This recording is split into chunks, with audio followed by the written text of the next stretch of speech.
Welcome to our channel. இன்றைக்கி veg biryani செய்ய போகிறோம். அதுக்கு ஃபஸ்ட்டு எண்ணெய் எடுத்து வச்சுருக்கேன். ஏலக்காய் 2, பட்டை, கிராம்பு, சோம்பு இது எல்லாம் நான் மிக்சியில் கொஞ்சம் பொடி பண்ணி வச்சுருக்கிறேன். பிரியாணி செய்கிற பாத்திரத்தை அடுப்பில் வச்சுட்டு அதில் 2 ஸ்பூன் நெய், 2 ஸ்பூன் ஆயில் விட்டுருக்கிறேன். அதில் பிரியாணி இலை, கல்பாசி போட்டிருக்கேன். இப்போ இது கூட சாகி சீரா போட்டாச்சு. இப்போ நம்ம பொடி பண்ணி வச்சுருக்கிற அந்த மசாலாவை சேர்த்தாச்சு. இப்போ நீல நீளமாக கட் பண்ணி வச்சுருக்கிற ஒரு 2 ஆனியன் போட்டு அதை வதக்கிக்கிட்டு இருக்கேன். அதுக்கு சைட்லேயே ஜீரக சம்பா அரிசி எடுத்துருக்கிறேன். அதை ஊற வச்சுருங்க. ஊற வச்சுக்கிட்டே இதை செஞ்சேன்னா கரெக்டாக இருக்கும். இப்போ ஊறிக்கிட்டு இருக்குது.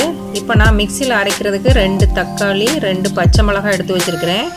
வெஜிடபிள்ஸ் பார்த்திங்கன்னா கேரட்டு, பீன்ஸு, உருளைக்கிழங்கு இது எடுத்து வச்சுருக்கிறேன். வெங்காயம் பார்த்திங்கன்னா கோல்டன் ப்ரௌன் ஆயிடுச்சு. இப்போ இதில் 2 ஸ்பூன் இஞ்சி பூண்டு பேஸ்ட் அதில் ஆட் பண்ணிவிட்டு அதை பச்சை வாடை போகிறது வரைக்கும் நல்லா வதக்கி விடுங்க. பச்சை வாடை போனதுக்கப்புறம் நம்ம பேஸ்ட் பண்ணி வச்சுக்கிற tomato and green chilli add பண்ணியாச்சு. இது பச்சை வாடை போகிறது வரைக்கும் வதக்கி விடுங்க. அப்புறம் மஞ்சள்தூள் 1.5 ஸ்பூன் மிளகாத்தூள் சேர்க்குறேன். இப்போ நம்ம நான்வெஜ் செய்கிறோன்னா கொஞ்சம் மிளகாத்தூள் அதிகமாக போட்டால் நல்லாயிருக்கும். வெஜிடேரியன் செய்யும்போது காரம் அதிகமாக வெஜிடபிள் இழுக்காது. அதனால் கொஞ்சம் கம்மியாகவே போடுங்க. வெஜிடபிள்ஸ் போட்டுட்டு அது கூட கொஞ்சம் மஷ்ரூம் போடுறேன். மஷ்ரூம் போட்டு அது எண்ணெய் பிரிஞ்சு வர்றது வரைக்கும் நல்லா வதக்கி விடுங்க. இப்போ கொஞ்சம் தயிர் சேர்த்துருக்குறேன் நான். இப்போ தேவையான அளவு புதினா, கொத்தமல்லி, அப்புறம் உப்பு இது எல்லாம் போட்டு நல்லா வதக்கி விட்டுட்டேன். இப்போ நான் லெமன் ஜூஸ் கொஞ்சோண்டு விடுறேன். இப்போ ஊறின அரிசியை இதில் கொட்டிட்டேன். சைடில் அளவு தண்ணி கொதிக்க வச்சுருந்தேன். அந்த கொதித்த தண்ணியை இது கூட நான் சேர்த்தாச்சு.